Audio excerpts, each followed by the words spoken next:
छत्तीसगढ़ के तिहार संगी मोला बड़ा नीक लागे हो।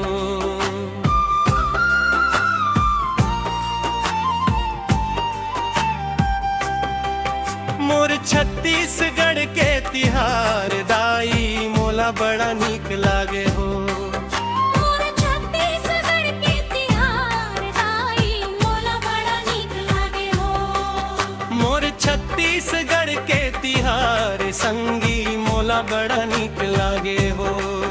मोर छत्तीसगढ़ के तिहार दाई मोला बड़ा नीक लागे हो।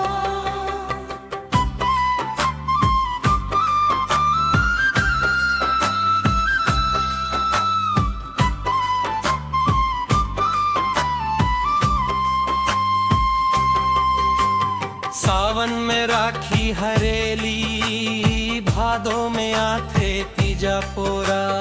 बहिनी बेटी सबो मई के मेरे भाई दादा के मया।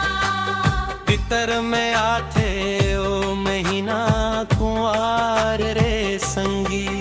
मोर छत्तीसगढ़ के तिहार दाई मोला बड़ा नीक लागे हो। मोर छत्तीसगढ़ के तिहार दाई मोला बड़ा नीक लागे हो। मोर छत्तीसगढ़ के तिहार दाई मोला बड़ा नीक लागे हो।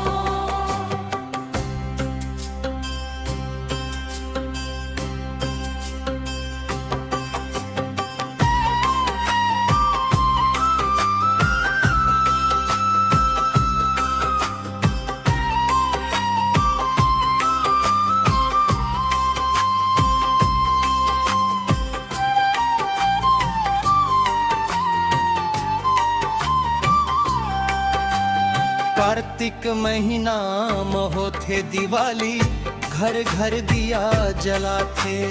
फुटथे फटा धमाधम मनमा खुशियाँ लहराथे। अघन पूस धान लुवाए किसारे रे संगी। मोर छत्तीसगढ़ के तिहार दाई मोला बड़ा नीक लागे हो। मोर छत्तीसगढ़ के तिहार संगी मोला बड़ा नीक लागे हो। मोर छत्तीसगढ़ के तिहार दाई मोला बड़ा नीक लागे हो।